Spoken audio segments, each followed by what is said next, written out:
이번 방송에서 제공하는 투자 정보는 투자 판단에 대한 조언입니다.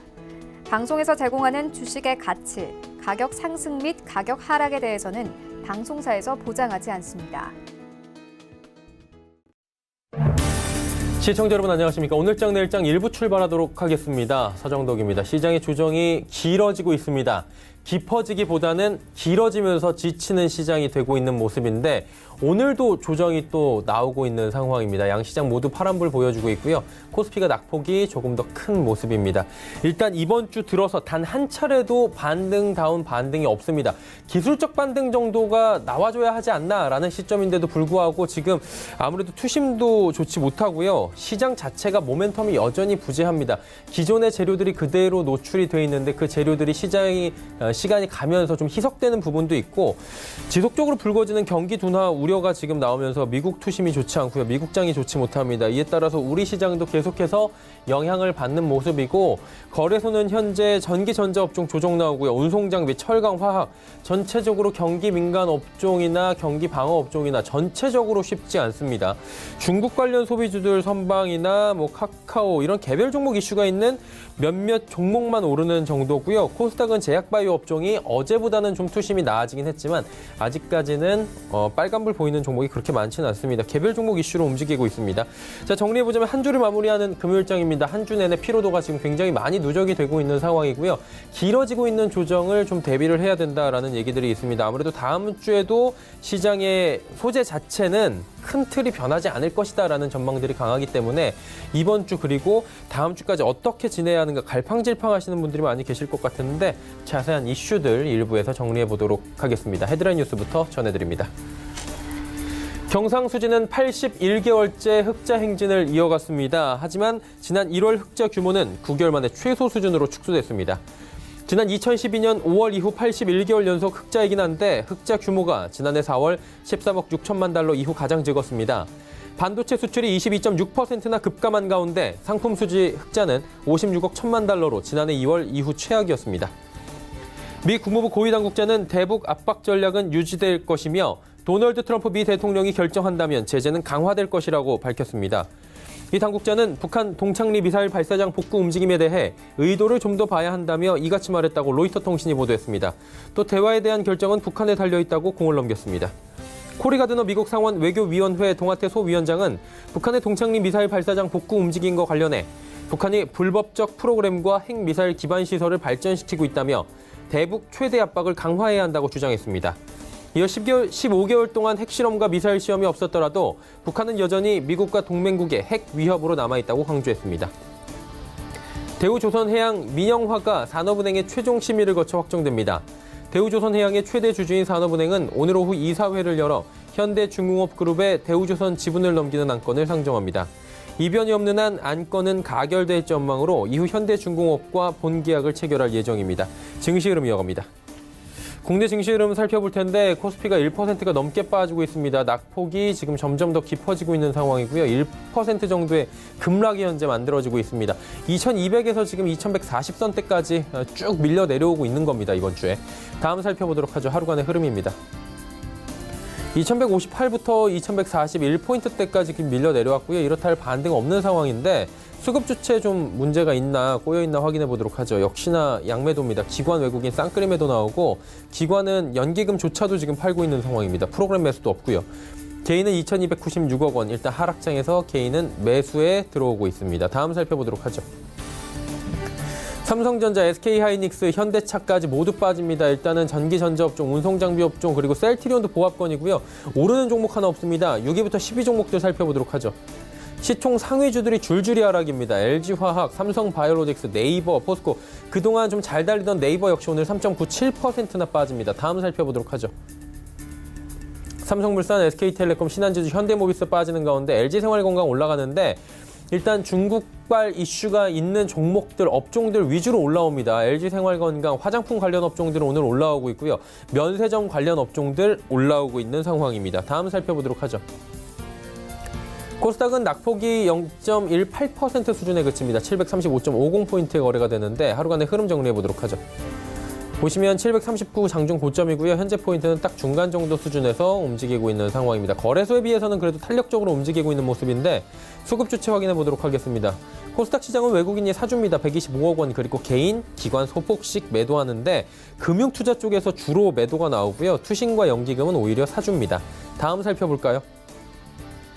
셀트리온 헬스케어가 2%의 상승, 포스코 캠텍도 올라갑니다. 하지만 신라젠 보합, CJENM, 바이로메드는 빠집니다. 6위부터 10위 종목들 살펴보도록 하죠. HLB 보합, 그리고 스튜디오 드래곤과 펄어비스 올라갑니다. 전체적으로 엔터 업종들, 그리고 2차 전지 소재주들은 오늘은 조금씩 반등이 나오는 모습인데 메디톡스, 코롱티슈진 같은 제약바이오 업종들은 조정이 좀 나옵니다. 다음 살펴보도록 할까요? 셀트리온자 들어가면 오늘 그래도 좀 선방하는 분위기고요. 제넥신, 휴젤 올라가고 중국향 파라다이스 역시 올라갑니다. SK머티리얼즈는 1.36% 빠지면서 어느새 16만 원대까지 내려왔습니다. 원달러 환율의 흐름 짚어보도록 하죠. 1134원 20전에 거래되면서 0.46% 올라가고 있습니다. 달러 강세 흐름 가져가네요. 금일 본 방송에서 제공해드리는 정보는 투자 판단에 대한 조언일 뿐입니다. 해당 주식의 가치와 수익률 보장해드리지 않는다는 점 참고해 주시길 바랍니다. 오늘장 이슈 짚어보도록 하겠습니다. 펠리즈 투자인리서치 김민수 대표입니다. 안녕하세요. 네, 안녕하십니까. 중국 증시 지금 강세 보이고 있는데 아무래도 전인대의 영향이 좀 있는 것 같습니다. 앞으로 전망 어떻게 보는 게 좋겠습니까? 네, 중국 증시 어제까지는 상당히 거의 좋았었죠. 근데 오늘 시장 분위기가 그래도 차익 매물 때문에 좀 흔들리긴 하는데 여전히 추세적으로는 강하다라고밖에 볼 수 없는 상황이고 솔직히 국내 증시 입장 쪽에서는 부러울 수밖에 없고요. 그런 여러 가지 이유를 잠깐 살펴보게 되면 무엇보다 중국 정부가 경기 부양책에 대한 분명한 시그널을 보여줬다라는 쪽이 이번 전인대에서도 확인된 게 중요하다고 봐야 될 것 같고요. 그런 차원에서 봤었을 때 물론 시장의 기대치에 눈높이에 맞느냐라는 얘기도 나오곤 있는데 그렇다고 하더라도 의지만 충분히 보여줘도 시장은 반응한다는 쪽으로 바라보고 있는데 대표적으로 재정적자 목표치를 GDP 대비 2.8%, 그러니까 즉 작년에 2.6%보다 더 확대를 시켰습니다. 그만큼 돈을 풀어서 경기에 대한 부양 의지가 높다는 게 확인이 됐다고 봐야 될 것 같고요. 그 밖에 기업 세금 부담과 사회보장료 부담을 2조 위안 경감을 시켰고 또한 이제 부가가치세, 특히 중국에서는 증치세라고 불리는데요. 이쪽에 대해서 인하를 시키면서 GDP 0.6% 수준까지 어떻게 보면 세금을 덜 걷겠다라는 쪽으로 보고 있는 상황들인데 원화 기준으로 100조입니다. 그러다 보니까 내수에 대한 어떤 부양 기대감이 또 뚜렷하다고 봐야 될 것 같고요. 또 하나 이제 지방 정부가 인프라 건설 충당을 위해서 채권 발행 한도를 2조 1,500억 위안, 그러니까 즉 작년 대비해서 8천억 위안을 증가시켰다는 부분들도 어떤 SOC 투자를 통해서 활성화의 역할을 충분히 하겠다라고 보여지고 있고요. 또 두 번째로 봤을 때 지표가 지금까지 나오는 거는 대부분 안 좋은 거 일색이었습니다. 부정적인 거 일색이었는데 그나마 좀 어떤 저점대에 대한 확인이 나올 가능성이 높은 부분들이 나타나는 게 대표적으로 2월 차이신 제조업 PMI죠. 이쪽 같은 경우는 그냥 기본 제조업 PMI보다 좀 더 중소기업 쪽에 대한 포진들이나 실질적으로 지표를 잡을 때 어떤 체감할 수 있는 여러 가지 지표가 좀 더 확실한 쪽으로 바라보고 있는데 작년까지 하반기부터 내내 하락하다가 2월 달에 강하게 반전 시도가 나왔다는 부분들, 또 하나 중국의 2월 신규 주문 같은 경우도 빠른 반등세가 이어지면서 50대가 넘어갔던 부분들 같은 경우도 일단 이제 저점에 대해서 어느 정도 확신을 가질 수 있는 지표가 아니냐라는 쪽으로 바라보고 있는 상황들이고요. 또 하나 세 번째로는 중국 A주의 MSCI 편입 비중이 확대가 되는 부분들 같은 경우도 물론 이제 지금 같은 경우는 중국 증시의 개인 비중이 거의 70-80% 이상 차지하는 어떤 강한 비중을 갖고 있는데 중국 정부의 의지가 이제 대외 개방이라는 흐름을 안고 이어지는 부분과 함께 맞물려서 중국 A주도 이제 MSCI가 점점 편입을 시키기 시작한다는 흐름들, 그러면은 외국인들에 대한 매수세를 자극할 게 아니냐라는 관점 쪽에서 어느 정도 환호한다고 봐야 될 것 같은데요. 이 단기적으로는 이제 전인대가 이제 끝나면서 재료가 노출되는 관점들, 그리고 한 3,200선은 뚜렷한 저항이 큰 점들 생각해봤을 때는 일단 지금은 한 3,050선 정도 전후로 해서 도전권에 대한 무게를 좀 더 실어야 되지 않을까로 바라보고 있고요. 하지만 이제 중기적으로는 여전히 지표가 개선되기 시작한다는 부분들이 3월 달에도 속속 들여 확인이 된다라고 하게 되면 오히려 추가적인 업그레이드도 하반기까지 겨냥해서 가능하지 않을까로 바라보면서 한 3,600선 정도까지는 충분히 시도가 되지 않을까로 바라보고 있는 게 지금 상황이 아닌가로 보여지고 있습니다. 지금 그런데 문제는 3월 시장에 이렇다 할 시장을 끌고 갈 만한 모멘텀이 굉장히 부재한 부분인 것 같은데 3월 전망은 어떻습니까, 지금? 네, 미세먼지는 지금 그래도 많이 거쳤는데 시장에 그 미세먼지가 다 시장으로 간다 봅니다. 시계 제로인 상태 쪽에서 움직이고 있는 상황들인데요. 일단 시장을 움직이는 여러 가지 요인 중에서 가장 중요한 게 심리와 지표가 있죠. 근데 심리 같은 경우는 일단 지금 같은 경우 이제 안 좋은 지표가 나온다고 하더라도 앞으로 가면 개선될 거야, 좋아질 거야라고 하는 심리가 작용하면서 주가가 올라가는 경우가 있죠.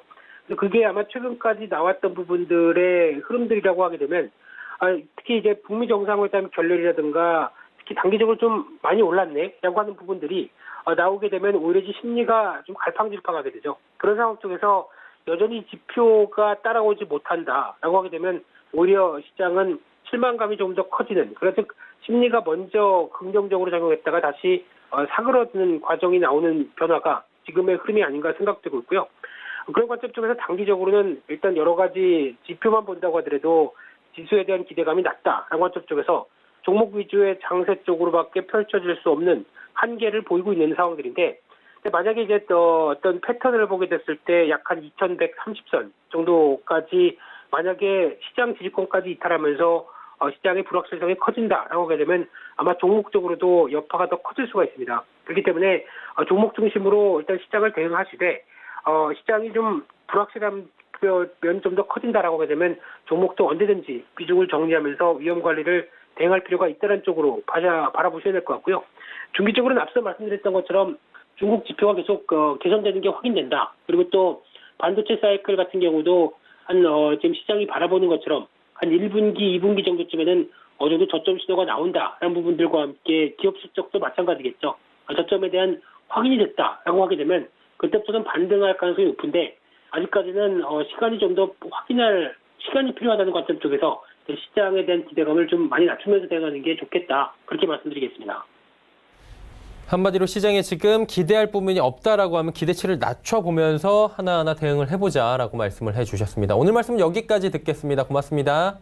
네, 감사합니다. 헬리즈 투자앤리서치 김민수 대표와 함께했고요. 이슈 칼럼 이어갑니다.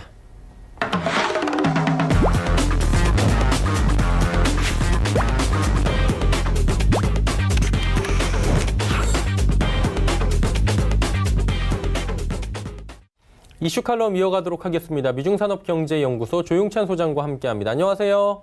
예, 안녕하십니까. 우리 시장도 조정을 지금 생각보다 길게 받고 있는 것 같은데 미국 시장도 만만치 않더라고요. 지금 4거래일 연속으로 하락했는데 일단 뭐 연초 대비하면 상승을 한 것이긴 하지만 그래도 지속적인 하락이 나오고 있는 상황입니다. 그러다 보니 추가 상승이 좀 나올 것인가 이 부분에 많은 분들이 궁금증을 갖고 계신데 어떻습니까? 다음 주는? 네, 그 미국 증권사인 그 찰스 수합 같은 경우에는 고객 증권 계좌의 그 매매 동향을 가지고 투자 전망을 하는 보고서를 발표하는데요. 지난 1, 2월 동안에는 뚜렷하게 개인 투자가들의 그 마인드가 개선이 됐고요. 지금은 과거 평균치를 웃돌 정도로 주식에 대한 낙관적인 분위기는 여전하다고 합니다. 이러한 그 투자 심리 개선으로 인해서 미국 중소형주에 투자를 한다든지 외국 주식에 투자하는 쪽으로 이어지고 있고요. 또 개인 투자 자금들 같은 경우는 투자 신탁이라든지 ETF 쪽으로 활발히 유입이 되고 있다고 합니다. 현재 개인들 같은 경우에 현금 비중이 한 11%인데요. 2014년 이후 평균치인 12%는 낮지만 2018년 중반에 10%와 비교하면 여전히 개민들이 더 추가적인 매수 여력이 있다고 봅니다. 이제 현재 가장 큰 문제는 기관 투자가들인데요. 기관들 같은 경우는 여전히 주식 비율을 높이지는 않고 있는 상황이라고 합니다. 현재 기관들의 포트폴리오에서 주식을 갖고 있는 비율을 가지고 산출하는 미국 기관 투자가 신뢰감 지수 같은 경우에는 1월 최저 수준에서 거의 바닥 수준에서 기고 있는데요. 다행스러운 것은 앞으로 무역 갈등이 완화될 가능성도 있고요. 또 기업 실적들이 발표가 4분기는 여전히 양호했다는 점에서도 앞으로 시간이 갈수록 기관들의 투자 심리도 돌아설 수 있다는 점에서는 지금의 기간 조정을 거친 뒤에는 다시 주가가 상승할 수 있지 않나 이렇게 보여집니다. 그리고 지금 워렌 버핏이 이끄는 버크셔 해서웨이 주식 보고서가 발표가 됐다고 하는데 이 부분에 따라서 주가가 많이 요동을 친다고 하더라고요. 주식 포트폴리오에 변화가 좀 있었다고 하는데 구체적으로 어떤 변화였습니까? 네, 그 워렌 버핏 같은 경우에는 애플 주식을 축소했고요. 대신 뱅크 오브 아메리카나라든지 JP 모건 같은 금융주의 비중을 좀 많이 확대시킨 게 뚜렷하게 나타났습니다. 웰스 파고도 그 주식을 팔았는데요. 이것은 증권 당국의 신고가 필요 없는 10% 이하의 그 지분율을 유지하기 위해서 회사가 자사주 매수에 맞춰서 주식을 매도했고요. 오라클 같은 경우에는 아무래도 클라우드 사업에 대해서 워렌 버핏이 정확하게 자신이 이해를 하지 못했기 때문에 전량 매도를 했다고 합니다. 네, 애플과 관련해서도 그 자신의 의사가 아니라 운영 담당자의 그 판단에 따라서 매도했다고 했는데요. 애플은 앞으로 더 하락한다면은 매수할 생각은 있지만 지금은 살 기회라고 아니라고 하는데요. 워렌 버핏 같은 경우에는 아이폰이 생활의 일부로 이용됐던 거에 그 주목적을 두고서 이 종목을 매수했기 때문에 여전히 낙관적인 그 생각을 갖고 있다고 합니다. 워렌 버핏 같은 경우에는 수중의 현금이 무려 그 1,119억 달러 정도가 되는데요. 이 때문에 앞으로 주가와 관련해서 장기적으로 가져갈 수 있는 종목들 같은 경우는 또 매수할 생각이지만 대부분의 종목들이 현재 주가가 크게 상승을 했기 때문에 매수에 좀 그 소극적이라는 이야기를 했고요. 앞으로도 기회만 되면 초대형주, 특히 엘리펀트 사이즈와 관련돼서도 언제든지 매수할 수 있다고 했기 때문에 앞으로 그 워렌 버핏이 매수할 종목이라든지 대형 인수에 시장에 관심이 좀 더 집중되지 않을까 보여집니다. 최근에 보면 신흥국 지금 지수가 계속해서 올라오고 있다 이런 얘기들이 들려옵니다. 우리나라 시장에도 직접적인 영향을 줄 수 있는 부분인데 흐름이 어떻게 계속해서 우상향할 것으로 보이십니까? 네, 아무래도 미국의 금리 인상이 중단된다고 관측했을 때 신흥국 증시라든지 채권 시장으로의 자금 유입은 앞으로도 계속될 수밖에 없는데요. 신흥국 증시하고 그 선진국 증시 같은 경우에는 과거 한 30년을 보면은 같이 주가가 하락했던 적은 6번 있었는데요. 작년에 그와 똑같은 현상을 보였습니다. 하지만 주가가 급락한 다음에는 신흥국이 선진국보다 주가 상승률이 월등했는데요.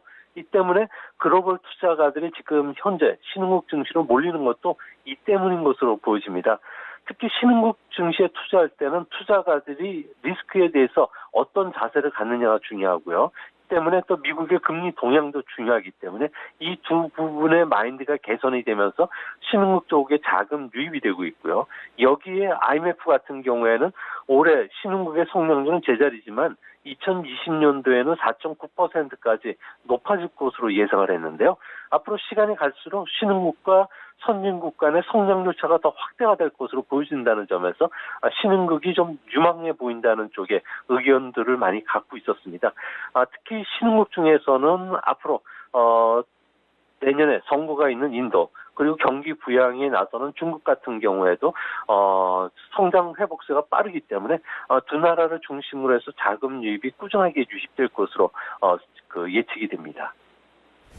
중국과 인도 꼽아주셨는데 중국 쪽 지금 소식 좀 여쭤보도록 하겠습니다. 지금 전인대 한창인데 GDP 목표치가 하향 조정이 됐습니다. 6에서 6.5%인데 일단 하향 조정한 부분에 대해서도 말들이 많지만 퍼센테이지를 좀 범위를 두고 했다라는 부분에 대해서도 의견이 분분한 상황인 건데 이 부분은 어떻게 보는 게 좋을까요?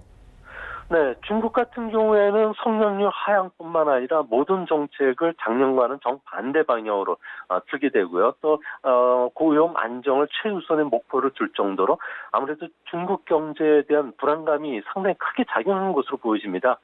중국은 올해 천안문 사태 발생 30주년이고요. 건국 70주년이기 때문에 정치적으로 매우 중요한데요. 지금 중국 전역에서 노동자의 시위들이 상당히 많이 일어나고 있습니다. 선전시에는 타도 시진핑이라는 피켓이 등장할 정도로 임금 체불 시위 현장들이 위험 수준까지 도달하고 있는 상황이고요. 중국 지도부가 가장 우려했던 부분들은 학생이라든지 지식인뿐만 아니라 당 내부조차도 시진핑 지도부에 대해서 잘못된 대미 정책 그리고 경제 정책의 실기 여기에 개인 숭배에 대한 비판이 계속 본물 터듯이 터지고 있다고 합니다. 이런 사회 불안 현상이 계속된다면 체제 불안으로까지 이어질 수 있다는 점을 상당히 주목하고 있는데요. 이 때문에 고용 안정 그리고 4조 원의 인프라 투자뿐만 아니라 재정 확대 정책까지 꺼낸 것을 보면은 현재 경기 위기 상황이 2009년 리먼 쇼크 때보다 더 큰 것으로 보여지는데요. 이 때문에 중국 같은 경우에는 과거의 그 과잉 투자라든지 자산 버블, 부채 증가라는 회색 코뿔소가 찾아올 가능성이 있었는데요. 이제 앞으로도 이런 현상들이 이전보다도 더 빠르게 또 찾아올 가능성도 있다는 점에서 미세 조정을 자주 한다는 의미에서 중국의 성장률도 박스권으로 제시했을 가능성이 크지 않았나 이렇게 보여집니다. 회색 코뿔소 부분은 잠시 뒤에 여쭤보도록 하고요. 지금 중국 당국이 내놓은 정책으로는 감세 확대, 인프라 자금 등의 대규모 경기 부양, 결국에 SOC 부분도 얘기가 나온 것 같은데 이를 통해서 6% 바우류가 지금 가능할 것이냐라는 부분에 대해서도 의견이 좀 분분한 것 같습니다. 어떻게 보십니까? 제 개인적인 생각은 6%는 충분히 가능하다고 보고 있는데요. 하지만 국제 투자 은행들이라든지 서방에 있는 경제학자들 같은 경우는 세계 위 경제 국가인 중국이 정부 힘만으로는 6% 달성은 힘들다고 보고 있습니다. 아무래도 이렇게 보는 근거는 중중국 함정에 빠져들고 있고요. 또 인구 고령화가 너무 빠르게 진행되고 있다는 겁니다. 여기에 중국을 이탈하는 기업들이 속속 대규모로 지금 나타나고 있고요. 임금 상승, 또 투자 기피로 투자 효율까지 떨어지고 있기 때문에 정책 주도로 성장률을 끌어올린다는 것은 지난 90년대는 가능했던 사항이 아니냐는 이야기들을 하고 있는데요. 또 한 가지는 중국의 체제 구조적인 모순도 있다는 겁니다.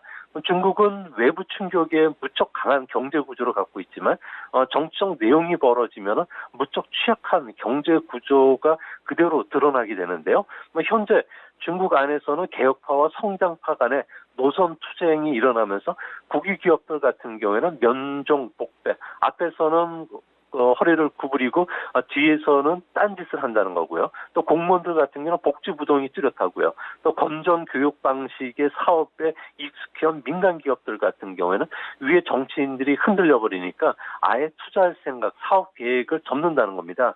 이 때문에 기업인들 같은 경우에 이번 전인대를 주식회사를 이야기하자면 이사의 의결도 없이 주주총회 사업 안건이 전격 제출됐던 식으로 보고 있고 상당히 불안해하다고 하는데요. 아무래도 지난 겨울에 4중전회에서 경제 정책과 관련된 모든 논의가 되고 채택이 돼야 되는데 이것을 하지 않고 사업 안건이 리커창 총리가 주도하는 성장파들이 전격적으로 전인대에 제출했던 것 자체에 대해서 상당히 불안해하는 그런 모습이라고 합니다. 이번 전인대 기간 동안에 국가 서열 1, 2위죠. 시진핑 국가주석과 리커창 총리가 시종 일관 무표정한 지금 모습을 유지하고 있다고 하는데 이게 이유가 있습니까? 네, 지금 중국 안에서는 시진핑 국가주석 같은 경우에는 강국 노선, 민족주의, 그리고 도강 양회 정책 폐기, 그리고 언론 통제, 반부패 운동, 주석 임기제 폐지로 인해서 당내 지금 반발이 상당히 극심하다고 합니다. 이 때문에 시진핑 최측근 중에서 강국 노선이라든지 이데올로기를 담당해왔던 중국 내 서열 5인 왕인인 같은 상무위원 같은 경우에도 미중 대립 문제, 개인 숭배의 책임론을 지고서 거의 실권을 상실한 상태고요. 또 중국이 경제력, 과학기술력에서 미국을 제치고 세계 1위가 됐다고 주장했던 시진핑의 경제 참모인 칭화대 후한강 교수 같은 경우에도 국가 정책 결정을 호도했다고 하면서 1,000명이 넘는 대학 칭화대 졸업생들이 교수직 박탈을 해달라고 성명서를 발표했고요. 신문에서도 비판 기사가 나면서 시진핑 주석의 권위에 흠집이 있는 상태입니다. 이뿐만 아니라 뉴욕 부총리 같은 경우에는 한때는 정부 행정부의 모든 일을 그 시주석의 그 지원 속에서 리커창 총리를 제치고 혼자 주도를 해왔는데요. 올해부터는 경제정책, 대미정책, 1대1로 사업의 실기를 범한 뉴 총리 같은 경우는 입지가 갑자기 악화됐다고 합니다. 이 때문에 그 리커창 총리가 주도하는 성장파들이 올해 사업 계획뿐만 아니라 경제 운영권을 쥐고서 정격전을 지금 치르고 있는데요. 이 때문에 전인대 개막식에서도 시주석과 리커창 총리가 서로 무표정 얼굴을 하고 대화도 잘 하지 않는 이런 것도 역시 당내 복잡한 그 정치 권력 관계를 보여줬다는 점에서 중국 기업들뿐만 아니라 중국인들의 그 심리에도 적지 않은 영향을 끼칠 것으로 보여집니다. 아무래도 어느 정도의 그런 서열 간의 다툼이 좀 있을 수도 있는 상황인 것 같고요. 정치적 입지나.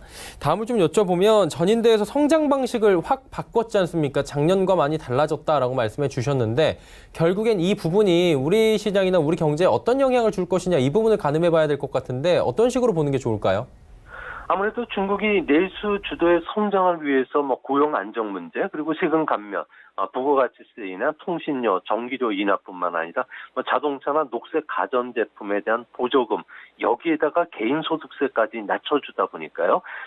외국인들의 그 상당히 좋은 물건들을 살려는 그런 움직임이 활발해지고 있습니다. 이런 상태에서 그 스포츠 소비 진흥 계획이라든지 건강한 중국, 행복한 산업 발전 정책처럼 질 높은 서비스에 대한 욕구들을 부추기는 정책들이 계속 나오고 있는데요. 이 때문에 우리나라의 웰빙식 음식이라든지 여행, 또 통신 관련 서비스라든지 이커머스 같은 경우에도 올해는 한 두 자릿수 성장을 충분히 이어갈 수 있지 않나 보여지고요. 또 이런 측면에서 봤을 경우에 우리나라의 K푸드라든지 K뷰티 그리고 전자상거래 관련된 기업들 그리고 전기전자와 관련된 부품 기업들뿐만 아니라 중국 경기가 회복이 되면은 원자재 관련 기업들의 실적도 좋아지기 때문에 현재 중국과 관련된 소비주들의 움직임도 이런 것을 선반영했고요. 앞으로는 원자재 관련주들도 하반기로 갈수록 회복세가 좀 뚜렷해지지 않을까 생각이 듭니다. 이제 회색 코뿔소 부분을 좀 여쭤볼 텐데 전인대가 시작된 날 공교롭게도 디폴트가 발생을 했습니다. 중국 최대 민영투자회사라는 중국 민생투자집단의 디폴트인 건데 이게 회색 코뿔소도 봐도 되는 겁니까? 네, 그렇게 전초전으로 지금 읽혀지고 있는데요. 전인대가 그 개막됐던 5일날 중국 민생투자은행 같은 경우에는 민영기업 59개사가 공동으로 출자해서 2014년에 발족한 회사인데요. 부채 규모만 작년 6월 말 기준으로 해서 한 40조 원 정도에 달한다고 합니다. 이 기업들은 그 정치적 후광 속에서 태양광이나 철강, 선박 관련 기업에 집중적으로 투자해 왔는데요. 작년에 중국이 태양광 관련된 보조급 정책이 중단이 됐고요. 이 때문에 투자 자금 회수길이 막혀버렸습니다. 여기 과잉 생산 시설을 갖고 있는 철강, 선박과 관련돼서도 아무래도 경쟁력이 약화되면서 산업이 상당히 어려움에 처한 게 아무래도 디폴트의 원인이 됐는데요. 앞으로 중국의 이런 투자회사들이 신재생에너지뿐만 아니라 부동산, 석유회사와 같은 산업 구조상 앞으로도 상당 기간 악화되는 산업에 많이 투자가 되어 있다는 겁니다. 이 때문에 상당 부분의 투자 자금들이 회수가 어렵기 때문에 아무래도 사채와 관련된 디폴트가 일어날 가능성이 크기 때문에 현재 민생 투자 집단 외에도 다른 투자회사로 이런 게 전이가 될 가능성이 큰데요. 중국 전체적으로 그림자 금융 그리고 또 은행에서 차입한 그 부채만 하더라도 공식적으로 1경원이 넘는다고 합니다. 재무구조가 취약한 은행이라든지 그림자 금융으로부터 대출 자금을 앞으로는 원하는 만큼 받을 수가 없다는 점에서 중국 정부가 돈을 풀지만 실제 밑에서는 돈이 돌지 않는 이런 현상들이 앞으로 일어날 가능성도 있다는 점도 주목해서 더 보셔야 됩니다. 지금 제닛 옐런 전 의장 같은 경우에도 중국 경제의 부채 부분이 지금 문제가 될 수 있다라고 꼬집어 줬는데 이분뿐만이 아니라 전 세계적으로 지금 중국 부채 부분에 대해서 여러 가지 문제점으로 제기를 하고 있는 것 같습니다. 이 어느 정도나 됩니까? 네, 중국 같은 경우에는 현재 부동산 시장과 관련된 그 부분이 가장 위험하다고 보는데요. 부동산 시장의 그 시가총액이 무려 60조 달러에 달합니다. 세계 GDP가 70조 달러이기 때문에 중국의 부동산 버블, 그러니까 부동산 시장에 자금이 계속 유입되지 않으면은 이 충격이 일본이란 두바이 그 부동산 버블 충격보다 최소 20배 이상 영향을 끼치게 되고요. 이 때문에 중국 정부가 올해 성장 정책을 피면서도 부동산과 관련된 그 버블이 우려되는데도 아무런 조치도 취하지 않은 것은 앞으로 부동산 버블을 야기시킬 수가 있지 않나 보이고요. 또 한 가지는 국유 기업들 같은 경우에도 현재 재무구조가 취약한데 이 중에서 민간 기업들 같은 경우는 부채 규모가 무려 22조 달러에 달하고요. 가계 같은 경우는 거의 70%가 부동산이나 주택이 투자되어 있는데 6조 6천억 달러 정도가 들어갔다 보니까 하우스푸어 현상들이 일어난다고 합니다. 이래서 이런 여러 마리의 회사 코뿔소도 있고요. 또한 지방 정부가 갖고 있는 그 부채 규모만 하더라도 공식적으로는 2,750조 원 정도가 된다고 하는데요. 하지만 숨겨진 부채까지 계산한다면은 적게는 5,000조가 더 있고요. 또 많게는 8,350조 원이 넘는다고 하니까 1경 원이 넘는 자금들이 현재 그 매몰될 가능성이 있다는 거죠. 이 때문에 앞으로 이런 대서부 개발 사업이라든지 1대1로에 집중적으로 투자됐던 중서부 지역들 같은 경우에는 앞으로도 상당히 어려움에 처할 가능성이 있지 않을까 생각이 됩니다. 네, 중국 쪽 부채 상황들까지 하나하나 짚어봤습니다. 오늘 말씀은 여기까지 듣겠습니다. 고맙습니다. 예, 감사합니다. 미중산업경제연구소 조용찬 소장이었습니다.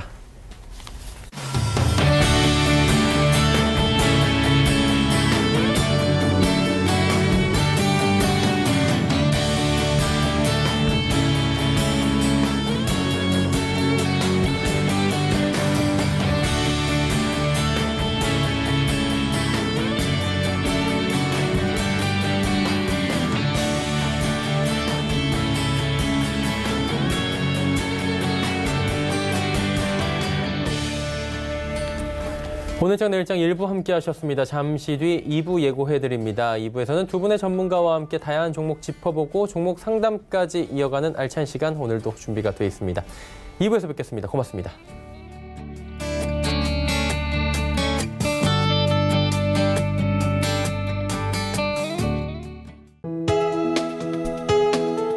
본 방송에서 제공하는 투자 정보는 투자 판단에 대한 조언입니다. 방송에서 제공하는 주식의 가치, 가격 상승 및 가격 하락에 대해서는 방송사에서 보장하지 않습니다.